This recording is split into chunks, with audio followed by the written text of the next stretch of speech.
मैं क्या करूँ, ना पैसा बचा है ना ही मेरा घर। इस मीना की चुड़ैल को तो मैं ऐसे जाने नहीं दे सकता। मुझे कुछ तो करना पड़ेगा, पर क्या।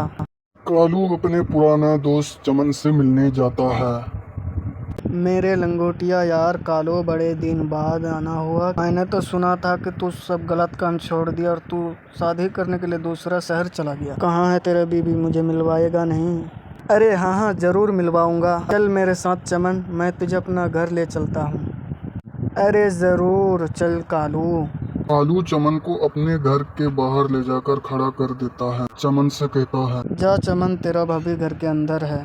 उसने मुझसे गुस्सा होकर मुझे घर से निकाल दिया है। शायद वो तेरी बात मान ले, तू जो मेरा इतना अच्छा दोस्त है। अरे अरे, बस इतनी सी बात। मैं अभी घर के अंदर जाता हूँ और भाभी को मना कर बाहर लाता हूँ। चमन दरवाजा खोलकर घर के अंदर घुस जाता है। अंदर चुड़ैल आराम से सोफे पर बैठी हुई थी। अरे भाभी जी, आपको देखकर लगता है कि आप रात भर सोए नहीं। आपका भी दिल नहीं लग रहा होगा कि कालू भाई को बाहर निकल कर। चलिए आप उसे माफ भी कर दीजिए। बोलते बोलते चमन जब चुड़ैल के थोड़ा पास जाता है तो वो देखता है कि सोफे पर कोई औरत नहीं, एक चुड़ैल बैठी हुई थी। चुड़ैल चमन की तरफ गुस्से से देखती है।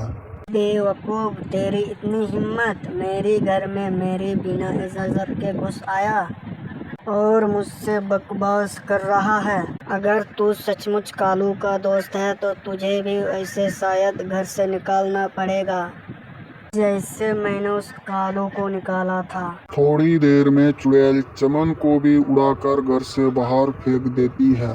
कालू डरा सहमा होकर चमन के पास आकर बोलता है, क्यों चमन, मिल गई अपनी भाभी से? जरा बता तुझे वो कैसी लगी?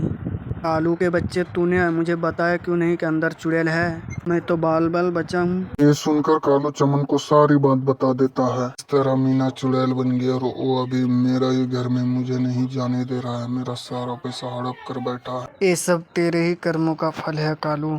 तेरे घर में कोई इंसान घुस कर बैठा होता तो शायद तेरी मदद कर पाता। अब इस चुड़ैल से बचने में मैं तेरा मदद कैसे करूं? ना बाबा ना, मैं तो चला। चमन, अगर तूने मेरी मदद कर दी तो मैं तुझे आधा पैसा दे दूंगा और अपना घर में भी रहने दूंगा। क्या सचमुच में? चल ठीक है, फिर मैं करूंगा तेरी मदद। अगर मुझे जरा सा भी लगा जो मेरा जान को खतरा है तो मैं यहाँ से भाग जाऊंगा। ठीक है सर, तो मंजूर है, तू मेरा साथ चल। फिर क्या था, कालू और चमन मिलकर चुड़ैल को भगाने का प्लान बनाने लगता है। चमन एक तांत्रिक को बुला लेता है और तांत्रिक घर के अंदर चला जाता है। एक जगह बैठकर अपने फोन में गेम खेलने लगता है। चुड़ैल तांत्रिक को बहुत ही ध्यान से देख रही थी। इन बेवकूफ को लगता है कि भूत प्रेत सच में होते हैं। अब थोड़ी देर में मैं बाहर जाऊंगा और उनको बोलूंगा जब मैं चुड़ैल को भगा दिया है, और इनसे इसके खूब पैसे भी लूंगा। तांत्रिक गेम खेलने में लगी थी और चुड़ैल उसका फोन अपने जादू से हवा में उड़ा देती है। चुड़ैल तांत्रिक के सामने आ जाता है। तुझे क्या लगा वो दोनों पागल है जो इतना डर रहे हैं? वरना तुझे ही तेरी इस भूत पकड़ने वाली बोतल पर कैद कर दूंगी। नहीं नहीं, बताओ मुझे क्या करना होगा। तू जो बोलोगी वही करूंगा, बस मुझे मारना मत, मेरे छोटे छोटे बच्चे हैं। ठीक है, रोना बंद कर। तू अपनी ये बोतल मेरे पास में रख दे और बाहर जाके चमन और कालू से ये कह कि तूने मुझे बोतल पर कैद कर दिया है। तांत्रिक ठीक ऐसा ही करता है। चुड़ैल को मैंने बोतल पे कैद कर दिया और बोतल अंदर ही रखा है और मैं जा रहा हूँ यहाँ से।